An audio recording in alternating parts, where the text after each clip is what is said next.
cops swarmed me mid-burger flip, turning my peaceful grill session into chaos. I'd bought this ranch to dodge drama, but the HOA president dialed 911, accusing me of trespassing on my own land. Here's the juicy secret she prayed I'd never spill. Her HOA crew had been sneaking onto my private lake for wild parties for years. When I called out her lies, she unleashed a full-on war, and I mean that in every explosive sense. This fight drained me dry until I unearthed the one shred of evidence that toppled her empire. What would you have done? Drop a comment below to let me know. The sun was dipping low over my slice of heaven in Crest View, Texas, casting an orange glow across the lake when everything flipped upside down.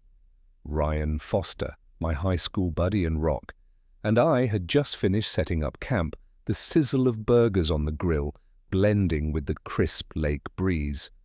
Finally, a moment to breathe after months of stress. Ryan popped open a cold one, flashing that trademark grin. "Nathan, buddy, this is what life's all about," he said, waving at the serene water mirroring the sky. No deadlines, no warehouse headaches, just us and nature. I clinked my beer against his, soaking in the gratitude for this paradise my grandpa cherished, a family legacy spanning 3 generations that always grounded me beyond the grind of shipments and corporate nonsense. Then, a siren ripped through our calm like a stone through glass. I figured it was a highway mishap at first, but the wail grew louder, closer. Ryan and I swapped puzzled looks as 3 police cruisers roared down my private road, kicking up dust, like a Hollywood chase scene. My heart raced as Sheriff Greg Hansen stepped out of the lead car, hand hovering near his holster. The man looked uncomfortable, like he'd rather be anywhere else, but here behind him, 2 more officers emerged, and that's when I saw her, Diane Palmer, president of the Crest View Homeowners Association, standing there with her sidekick, Claire Hughes, both wearing matching smug expressions that made my blood boil. "Nathan Brooks," Sheriff Hansen called out, his voice carrying across the clearing. "I'm going to need you to step away from the grill and show me some identification." My hands started trembling as I set down, my spatula sweat already rolling down my back, despite the evening breeze. "What's this about, Sheriff?" I managed to ask, trying to keep my voice steady. "I'm on my own property here."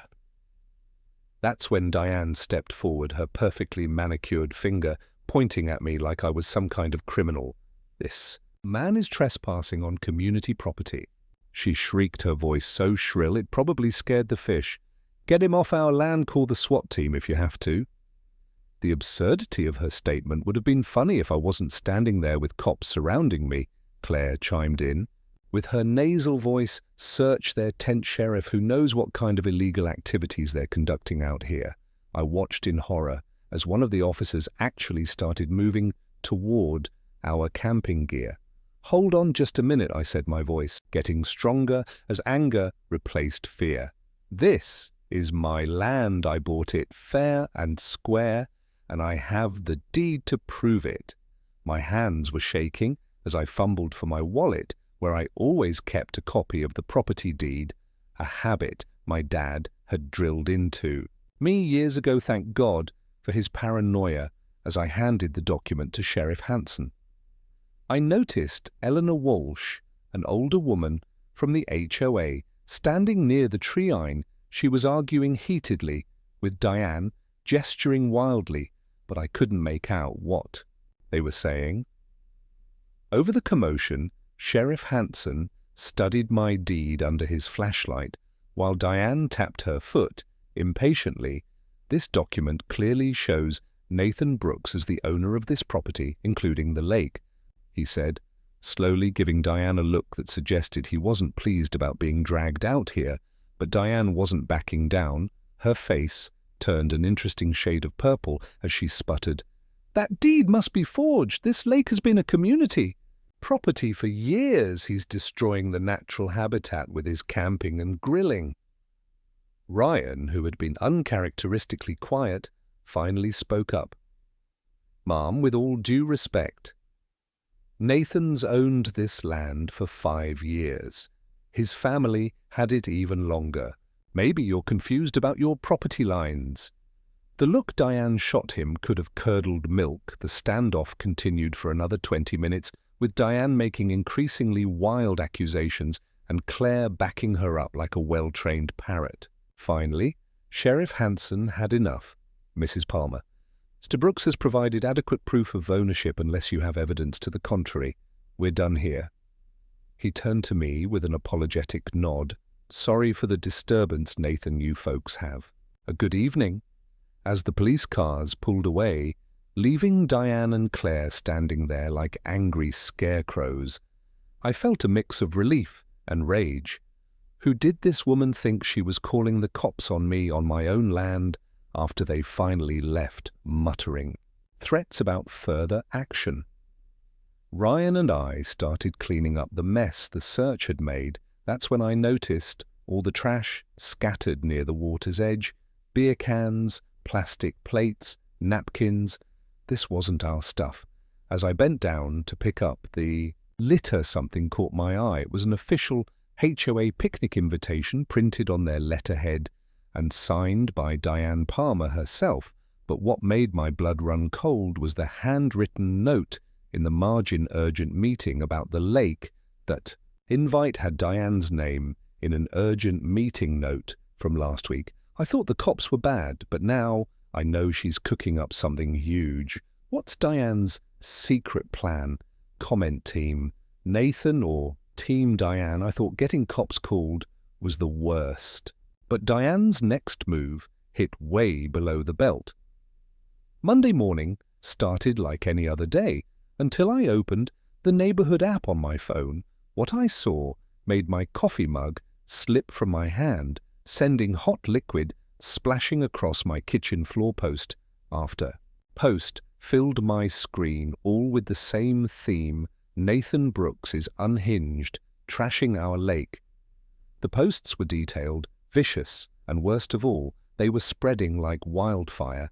Diane Palmer had tagged half the town, including local business owners, claiming I was dumping chemicals, scaring wildlife, and threatening anyone who came near the community lake.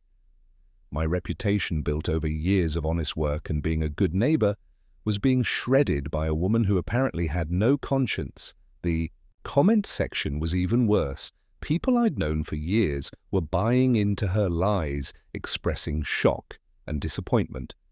One comment from the grocery store owner simply read, "We don't need people like that in Crestview." The real impact hit me. That afternoon, when I stopped by First Community Market to grab some supplies, Mrs. Henderson, who'd been ringing up my groceries for 3 years, wouldn't even make eye contact. "I'm sorry, Nathan," she said quietly, "but we can't serve you today."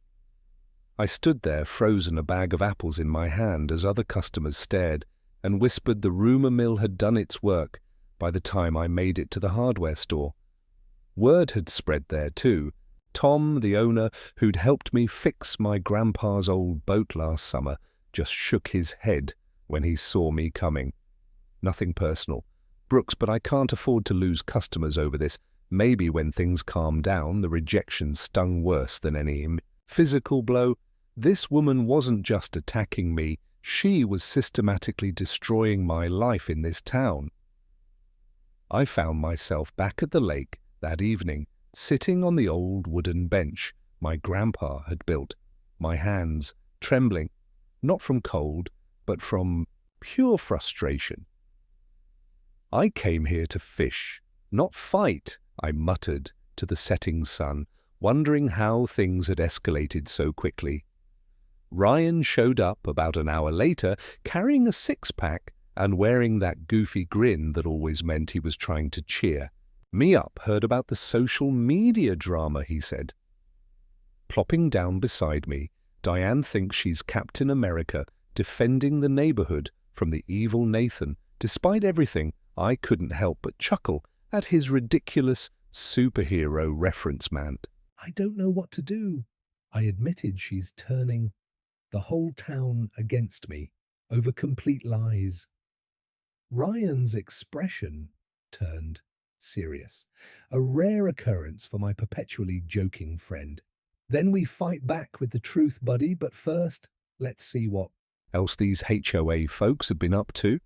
We spent the next hour combing the shoreline with flashlights, and what we found made my jaw drop. There were footprints everywhere, clearly, from dress shoes and heels, not hiking boots. We discovered a folding chair wedged between some rocks, the kind you'd bring to an outdoor concert. But the real prize came when Ryan's light caught something glinting in the mud. It was a silver bracelet, expensive looking, with an engraving that made my heart race. Diane Palmer, HOA President 2019. To present, I held it up to the light, hardly believing our luck. Ryan, she's been here recently. This bracelet isn't weathered at all. Ryan examined it closely, his playful demeanor replaced by detective mode seriousness. This is evidence. Nathan, she's been trespassing, while accusing you of the same thing. We carefully bagged the bracelet, along with photos of all the footprints and abandoned items. The next morning, I decided to take the fight directly to the source. The HOA office was located in a converted house on Maple Street, all pristine white paint and perfectly manicured lawns that screamed, "We have too much time on our hands." As I walked up the steps, I noticed Eleanor Walsh sitting on a bench outside, the same woman who'd been arguing with Diane during the police incident. She gave me a long, knowing look, like she was holding secrets. She wasn't quite ready to share. "Mourn Mrs. Walsh," I said, politely. She nodded slowly, her eyes darting toward the office door. "Be careful in there, young man. Some people's power trips can be dangerous." Before I could ask what she meant, she stood and walked away, leaving me with more questions than answers. Inside, Diane sat behind a massive oak desk that seemed designed to intimidate. Claire flanked her like a guard, dog arms crossed and lips pursed. "Mr. Brooks," Diane said, her voice dripping with false sweetness, "what brings you to our office? Come to confess to your crimes." I kept my cool, placing the invitation I'd found on her desk. "Actually, I came to ask about this. Seems like your organization has been having events at my lake without permission." Diane's eye twitched just for a second, but she recovered quickly. "That's obviously a forgery. We would never trespass on private property." The lie rolled off her tongue so easily that it was almost impressive, unlike some people. Claire added with a sneer, "We respect boundaries." The irony of her statement, given the bracelet in my pocket, was almost too much. I left the office more frustrated than ever, but also more determined back home. I dug through my dad's old files, searching for anything that might help. That's when Ryan called with an idea. "Hidden cameras, dude. If they're using your lake, we'll catch them red-handed." It was brilliant in its simplicity. That evening, under cover of dusk, we installed several motion-activated cameras around the property. Ryan grinned as we finished the last one. "We're detectives now, huh? I always wanted to be in a spy movie." His enthusiasm was infectious, lifting my spirits despite everything. As we headed back to my truck, I couldn't shake the feeling that we were about to uncover something much bigger than simple trespassing. Diane's bracelet was bad enough. Then my camera caught a figure in a hoodie. Creeping by the lake at midnight. I thought I had proof, but now I'm scared of what's coming. Who's that creep in the hoodie? Comment. Diane or Claire? I thought those lies were Diane's worst trick. Then she dropped this bomb in front of the whole town. The Crestview Community Center was packed for the monthly HOA meeting, and I came prepared for war. My laptop bag felt heavier than usual. Weighted with the truth, I was about to unleash the footage from my hidden cameras had revealed exactly what. I suspected Claire and several other HOA board members had been using my lake as their personal picnic spot, leaving trash and trampling the vegetation they claimed I was destroying. I had edited together a compelling 5-minute video that showed everything: the trespassing, the littering, even Claire laughing as she threw an empty wine bottle into the bushes. As I walked into that meeting room, heads turned and whispers followed me like a wave.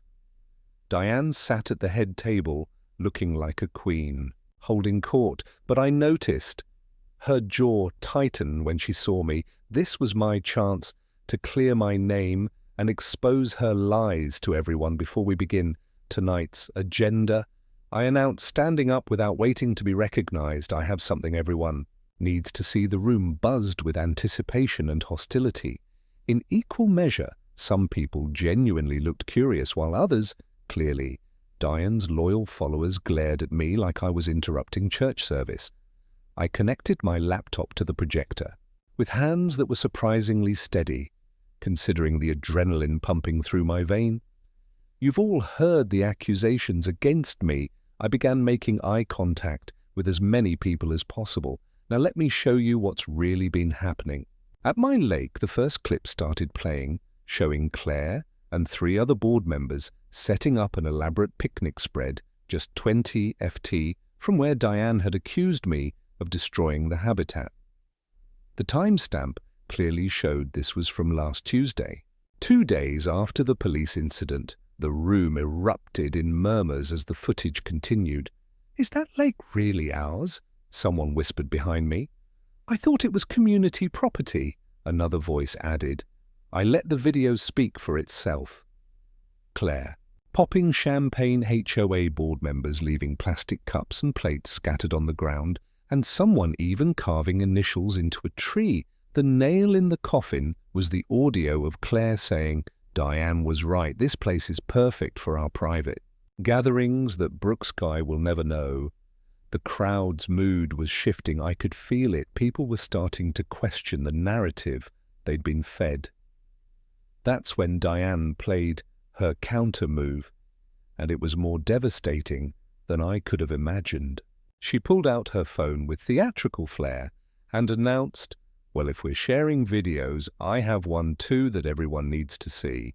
What appeared on the screen next made my blood run cold. It was footage of me at the lake, but something was wrong in the video. I appeared to be screaming at Claire, my face contorted with rage, gesticulating wildly. The audio was muffled, but you could clearly hear angry shouting. The timestamp showed it was from yesterday afternoon. The problem: yesterday afternoon, I was at work dealing with a shipment crisis until 7 p.m. Achy edited to make me look unhinged. "This is the real Nathan Brooks," Diane announced, triumphantly threatening our board members who were simply trying to assess the environmental damage before I could even process what was happening. She was live, streaming the fake video to the HOA's social media page.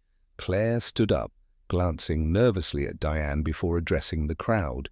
"It scared me so badly," she said, her voice shaking with fake emotion. "We need to kick this thug out of our community before someone gets hurt." The meeting descended into chaos. People were shouting, taking sides, and demanding action. I tried to explain that the video was doctored and that I had work records proving I wasn't even there, but my voice was drowned out by the mob mentality Diane had expertly orchestrated. I slumped in my chair, shoulders shaking with a combination of rage and despair. How could people believe such obvious lies? As the shouting continued, I felt more alone than ever in the parking lot. Afterward, I sat in my car, gripping my head, whispering to nobody, "Am I fighting the whole town? How did it come to this?" Through my windshield, I saw Eleanor Walsh approaching. She walked slowly but deliberately, her eyes fixed on mine with an intensity that made Me roll down my window. That video is faker than Diane's smile, she said quietly. I saw her hide something during the meeting. You keep fighting, young man. The truth has a way of surfacing.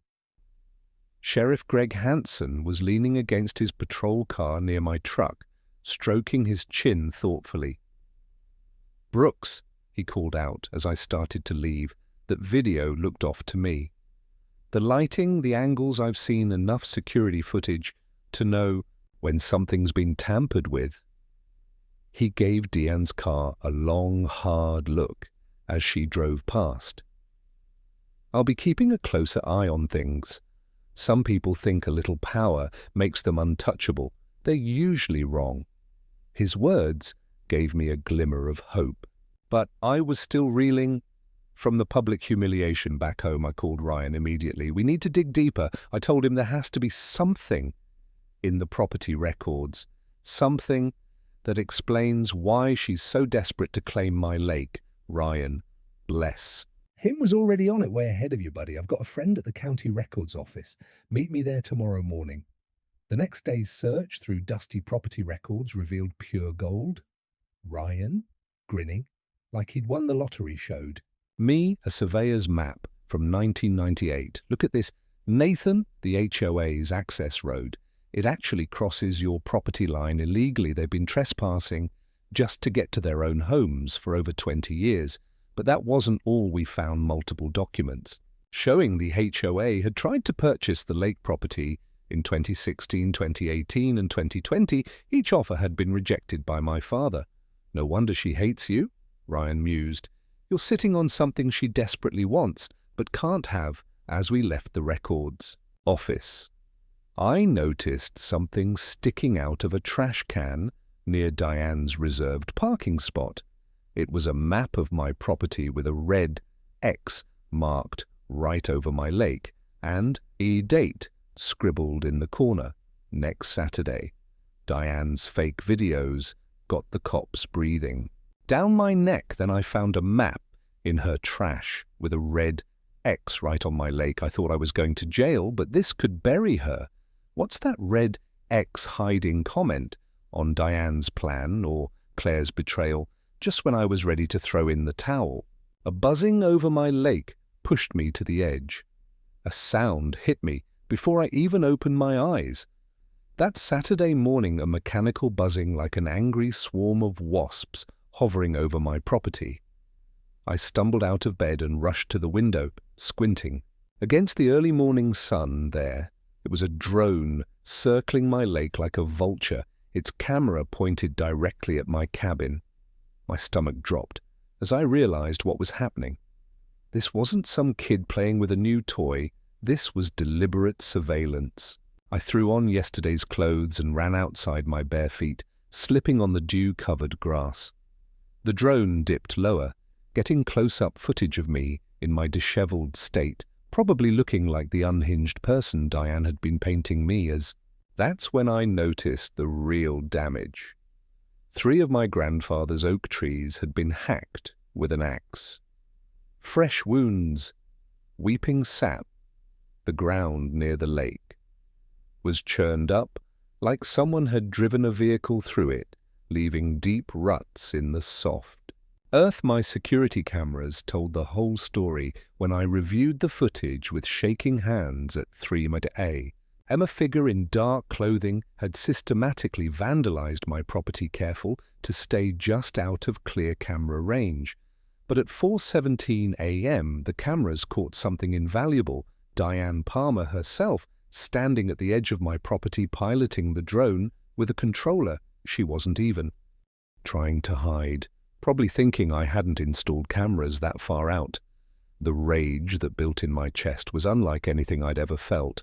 This woman wasn't just spreading lies anymore. She was actively destroying my property and then documenting it to frame me. As I watched the footage again, I noticed something else. Claire Hughes was creeping through the bushes with a telephoto camera, snapping pictures of the damage when I stepped out to confront her.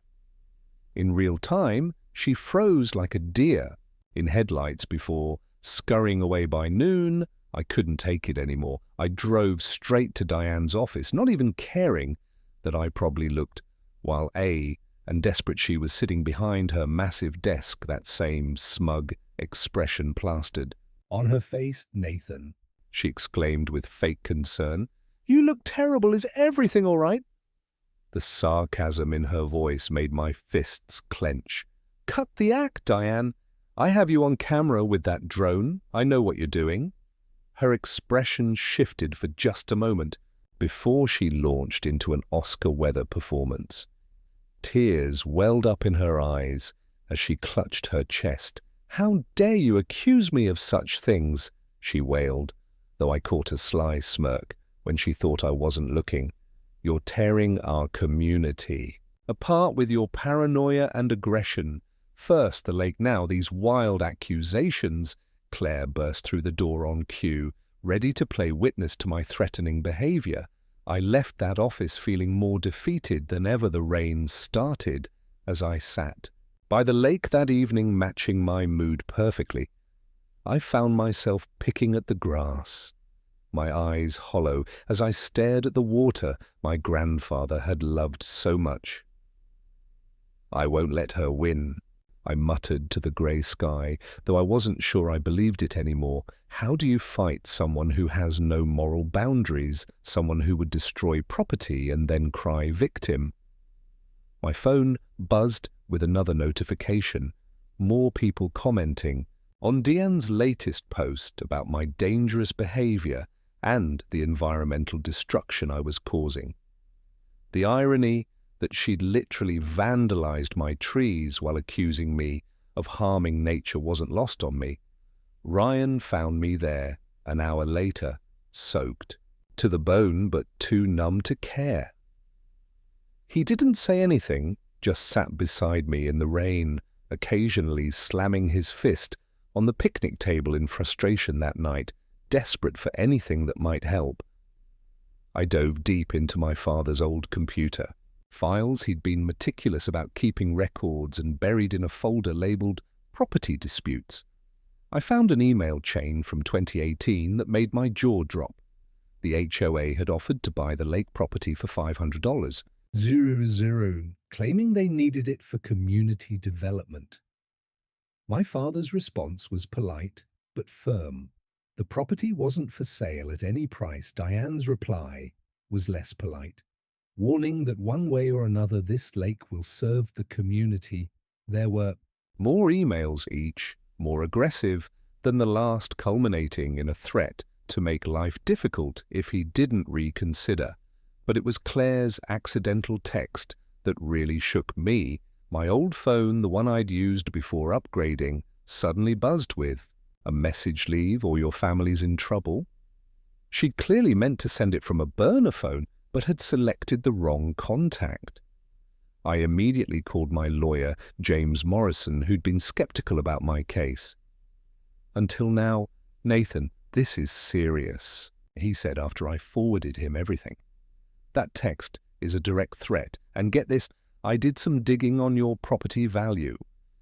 With the recent development in the area, your land is worth nearly $3 million. Now, the HOA tried to steal it for a fraction of that in 2016. The number made my head spin. $3 million? No wonder Diane was going to such extremes." "There's more," James continued. "I found records showing the HOA board voted to allocate funds for lake acquisition every year since 2017. They've been planning this for a long time." The pieces were falling into place, painting a picture of systematic harassment designed to force me out. But knowing the truth and proving it were two different things, as if the universe wanted to hammer home how serious things had become. I found a note tucked under my windshield wiper the next morning. The message was simple but chilling: "Sell the lake or else no signature." But the HOA letterhead was unmistakable. Ryan was livid when I showed him. "That's it," he said, slamming the table so hard my coffee jumped. "These people are actual criminals. We need to stop playing defense and start fighting back." He was right. I'd been reactive this whole time, letting Diane set the pace. It was time to flip the script. I looked at the note again, then at Claire's threatening text, then at the footage of Diane with the drone. For the first time in days, I felt something other than despair. I felt determined. These people had messed with the wrong guy. Claire's text threatened my family. Then I found a secret note in my mailbox: sell the lake or else I was ready to quit. But now I'm fighting back. Who left that note comment? Diane, Claire, or a stranger? I thought Diane had me cornered. Then one dusty paper blew her game wide open. Monday morning marked the beginning of my counter-offensive. With James Morrison's guidance, we filed a comprehensive lawsuit against the HOA for harassment, trespassing, vandalism, and making terroristic threats. But I didn't stop there. I took my security camera footage and created a compelling video showing the truth about what had been happening at my lake. The contrast between Diane's lies and the actual footage was stark. Her crying about environmental damage while her drone buzzed over my property. Her claims of my aggression. While she vandalized my trees, I posted it online with a simple caption: the truth about Crestview HOA and my lake. Within hours, it had hundreds of views and dozens of comments from people who'd had their own run-ins with Diane's tyrannical rule. The tide was starting to turn, and I could feel it in the air like electricity before a storm. Eleanor Walsh became my unexpected ally in ways I never saw coming. She approached me at the coffee shop on Tuesday morning, sliding into the booth across from me with a conspiratorial gleam in her eyes. "I've been waiting 5 years for someone to stand up to that woman," she said quietly, glancing around to make sure we weren't overheard. "At the last board meeting, while you were defending yourself, I saw Deanne stuff some papers into her briefcase when she thought no one was looking. Papers she'd rather nobody see." Eleanor slid a manila envelope across the table, and my hands actually trembled with excitement as I opened it. Inside was a contract between the HOA and Baxter Corporation dated 2017 for exclusive development rights to the lakefront property. The HOA had already sold rights to my land to a developer banking on forcing me out the kicker. They owed Baxter Corporation $50, 0 in penalties because they hadn't delivered the property as promised. The revelation should have been my moment of triumph, but Diane wasn't going down without a fight. By Wednesday, she'd launched her nuclear option. She'd somehow convinced First Community Bank that my property deed was suspicious, claiming she had evidence of forgery. The bank froze my home equity line of credit pending an investigation, effectively cutting off my funds for legal fees when I confronted her about it. She didn't even try to hide her smirk. "Oh, Nathan," she said with fake sympathy, "these things happen when paperwork isn't properly maintained. Maybe you should consider that generous offer to sell. I'm sure we could make all these problems disappear." I gritted my teeth, fighting the urge to lose. "My temper, I just want justice," I growled, my voice low in control. She laughed, actually laughed at that. "Justice? This is Crestview, honey. I am justice here." But Diane had overplayed her hand. The local newspaper, the Crestview Gazette, had been following our dispute with growing interest when I provided them with the Baxter Corporation contract and evidence of Diane's schemes. They ran with it. The Thursday morning headline read, "HOA President Accused of Land Fraud Scheme." The article detailed everything: the secret contract, the harassment, the vandalism, and even quotes from other residents who'd been bullied by Diane over the years. My phone didn't stop ringing all day. Neighbors who'd been too scared to speak up were suddenly finding their voices. Ryan was practically bouncing off the walls with excitement when he showed up that evening. "Did you see the online comments? People are calling for Diane's resignation. Someone even started a petition. He pulled up his phone showing me screenshots of social media posts exposing more of Diane's dirty dealings. Ryan had been doing his own digging, and what he found was the cherry on top of our evidence. Sunday, check this out, he said. Spreading papers across my kitchen table, Diane was fined by the state in 2015 for misappropriating HOA funds. She used $30,000 of HOA money for personal expenses and got caught. She paid it back and got a slap on the wrist. But there's a pattern here. The documents were damning, showing a clear history of financial misconduct. But it was what I found in my father's old safe that really sealed the deal. Hidden behind some old bonds was another copy of the Baxter contract. But this one had additional pages that showed Diane personally stood to receive a finder fee of $100.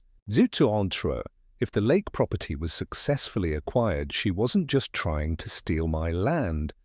For the lake later, she was trying to line her own pocket. Friday afternoon brought another twist when Eleanor called me with urgent news. Diane's having an emergency board meeting tonight, closed session, but I have a friend on the board who says they're discussing damage control and alternative strategies. Be careful. Nathan cornered animals are dangerous. She was right to warn me that evening. As I was organizing all my evidence for Monday's court hearing, my phone rang from an unknown number. When I answered, there was breathing for a moment. Then a distorted voice hissed, "You'll regret this. Stop now or things get worse." The line went dead. Before I could respond, I should have been scared, but instead I felt oddly calm. They were desperate, making mistakes. Threatening phone calls were just more evidence for our case. I made sure to save the number and file a police report, adding it to our growing pile of documentation. The weekend passed in a blur of preparation. James was confident we had enough to not only win our case, but potentially trigger a criminal investigation. The Baxter Corporation contract alone was enough to show fraud, and the threatening messages elevated everything to a new level. Sunday night, I stood by the lake, watching the sunset paint the water gold and crimson. This place meant everything to me, not just as property, but as a connection to my family's history. Diane had tried to steal that from me, but she'd failed to understand something crucial. She thought money and power were what mattered. But I was fighting for something more. I was fighting for my grandfather's legacy, for justice, for the principle that bullies shouldn't win tomorrow. We'd face off in court, and I was ready that contract could bury Diane. But then I got a call from an unknown number hissing, "You'll regret this." I thought I was winning, but now I'm not so sure who's on that call. Comment, Diane Clare, or someone else. I thought Diane would fold. Then a mob at my ranch sent chills down my spine. The universe works in mysterious ways, and sometimes it delivers justice through unexpected channels. When Baxter Corporation received our legal notice about the fraudulent contract, they didn't just cooperate, they went nuclear. Their legal team descended on Crestview like avenging angels, filing a $50,000 lawsuit against the HOA for breach of contract and fraud. The news spread through town faster than wildfire. In August, by Tuesday morning, Diane's carefully constructed kingdom was crumbling, and she was desperate enough to try one last spectacular gambit. I woke up to find 30 people gathered at the entrance to my property, holding signs that said things like, "Save our lake and stop the destruction." Diane stood at the front with a bullhorn, her voice carrying across the morning air. "This man wants to destroy everything we've built. He's working with corporate developers to ruin our community." The irony was so thick you could cut it with a knife, but Diane had miscalculated the mood of the town. The Crestview Gazette article had done its work, and people were no longer buying her victim act. As I walked down to face the crowd, something beautiful happened. Mrs. Morrison from the grocery store broke ranks first. This is ridiculous, Diane, she shouted, lowering her sign. We all read about your secret deal with Baxter. You're the one trying to sell out our community. Others began murmuring agreement, and the protest started falling apart before my eyes. Then someone I never did find out who threw the first tomato. It splattered against Diane's white BMW with a satisfying splat. Within seconds, more produce was flying through the air as residents who'd been bullied by Diane for years finally found their outlet. Someone was recording it all, and within hours, videos titled "Who? President Gets Tomato Justice" were trending on social media. Eleanor Walsh chose that moment to play her ace. She walked through the chaos like Moses, parting the Red Sea, carrying a folder that she handed to me with a theatrical flourish. "Nathan, I thought you might want this for your case," she said loudly enough for everyone to hear. Inside was a photograph that made my jaw drop. Diane and several board members having an elaborate picnic at my lake, complete with a banner that read, "HOA Board Retreat 2023. The metadata showed it was taken just 6 months ago, long after she'd started claiming the lake was being destroyed. "This will sting her," Eleanor said. With a wink and a satisfied smile, the crowd went silent as I held up the photo, then erupted in angry shouts directed at Diane. Her face went from red to purple to a concerning shade of white. Sheriff Greg Hansen had been watching the whole circus from his patrol car, and now he stepped out with the kind of measured authority that commanded instant respect. "All right, folks, that's enough excitement. For one morning," he said, his hand resting casually on his belt. "Mrs. Palmer, I'm going to need you to disperse this gathering, and Nathan, I'll need copies of all your evidence. The DA's office is very interested in this case." He gave me a meaningful nod that said more than words could. "I've been watching Diane for a while now," he added quietly. When he got closer, "She's not as clean as she pretends. Did you know she was investigated in 2015 for embezzling HOA funds, paid it back before charges were filed, but the patterns there?" This confirmed what Ryan had found, but hearing it from law enforcement made it feel more real, more official. The rest of the day was a whirlwind of activity. Residents who had been silent for years started coming forward with their own stories of Diane's abuse of power. Tom from the hardware store apologized for turning me away, admitting Diane had threatened to organize a boycott if he didn't comply. The dentist revealed she'd been overcharged for special assessments that never materialized by evening. The HOA's social media page was flooded with demands for Diane's resignation. Ryan was in his element, screenshotting everything and organizing it into a damning digital portfolio. "No need for mud," he said, with a grin, fist pumping as another board member publicly distanced themselves from Diane. "The papers bury her. Just fine," he was right. The paper trail we'd accumulated was overwhelming. Contracts, threats, vandalism, fraud. It was like watching a house of cards collapse in slow motion. The local news picked up the story that evening, and suddenly my little property dispute was regional news.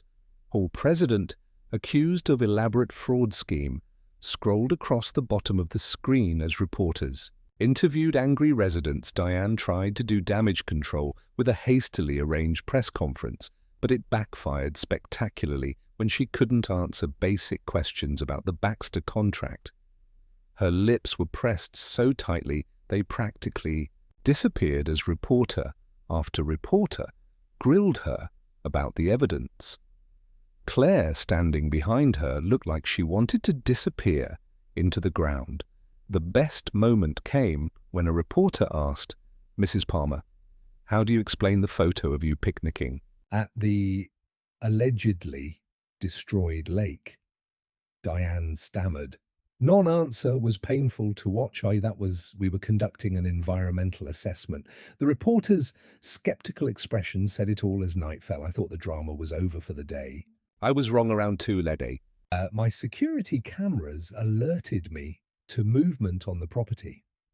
I grabbed a flashlight and my phone ready to call 911 and crept outside.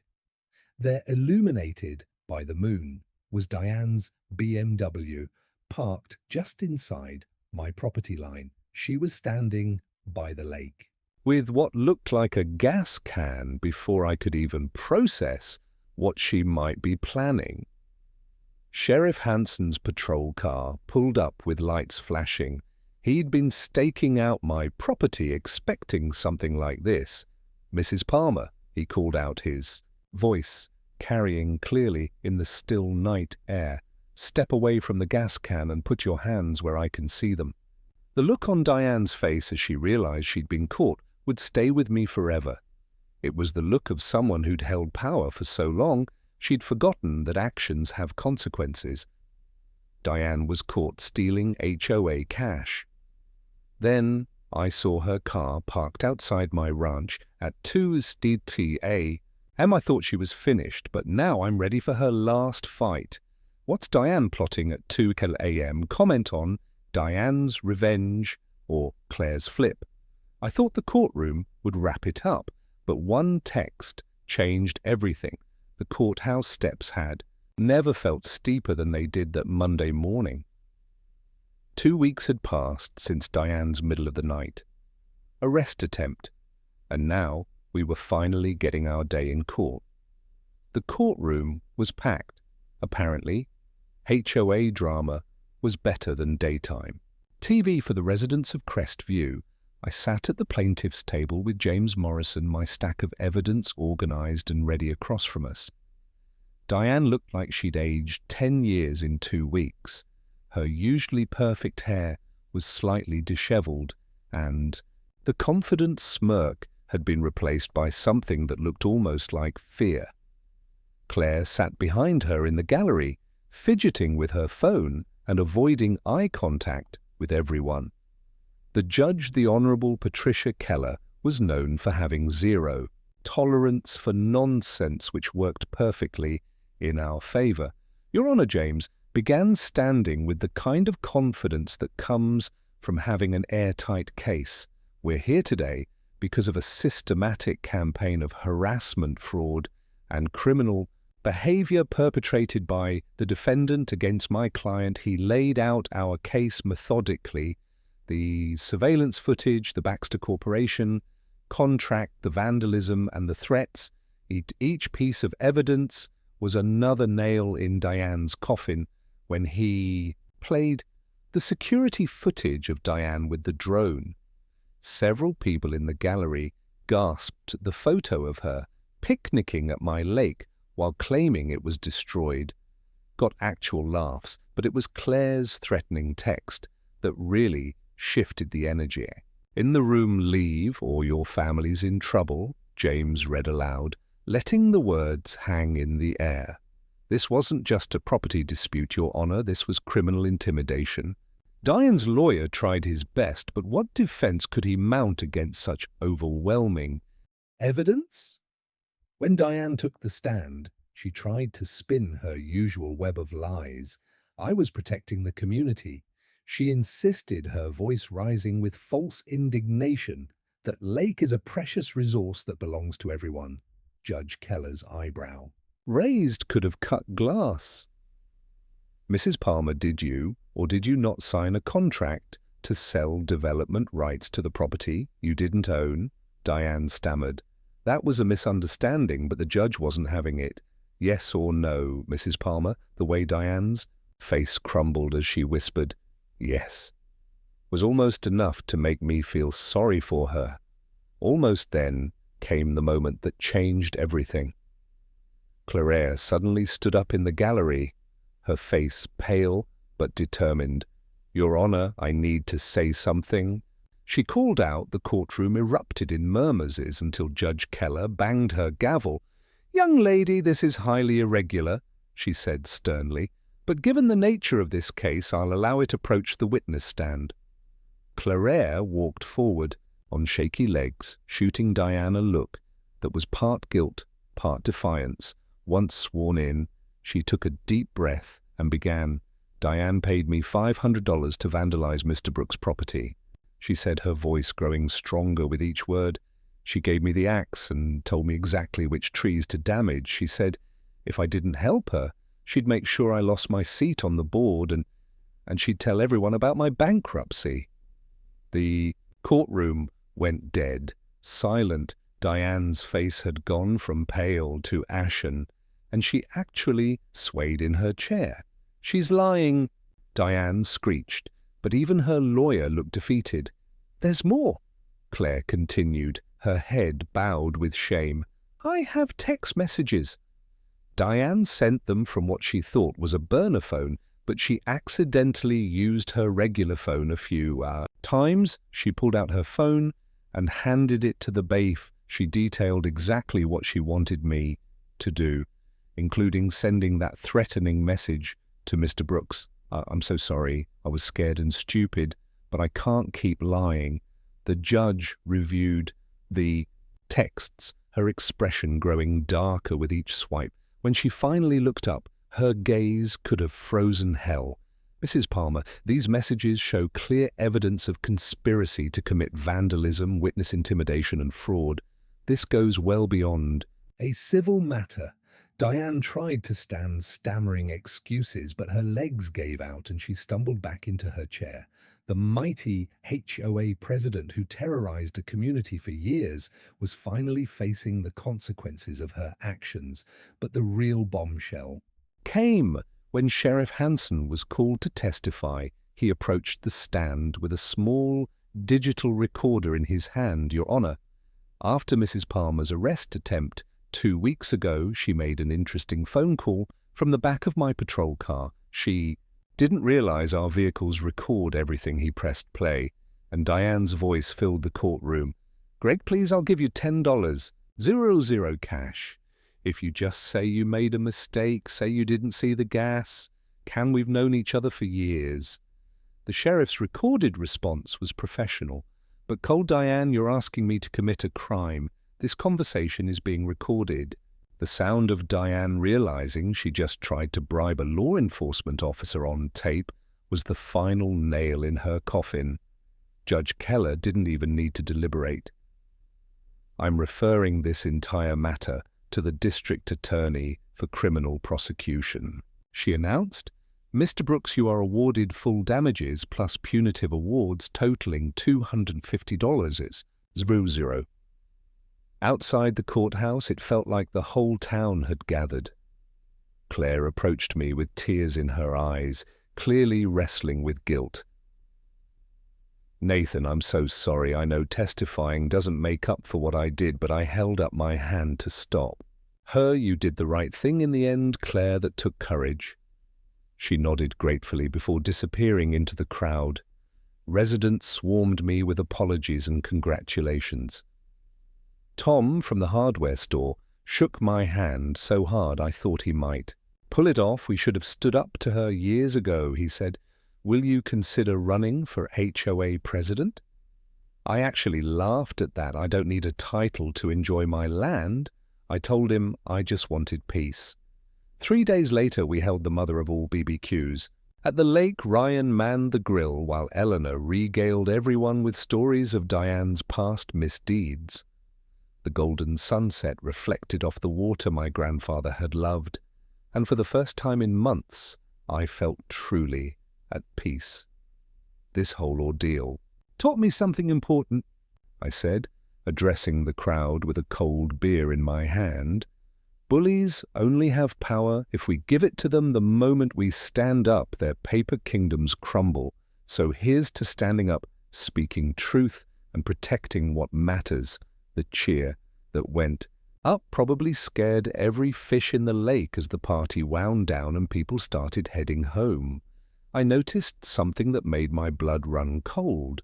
Parked just beyond my property line was a black SUV, the same model as Diane's windows tinted so dark.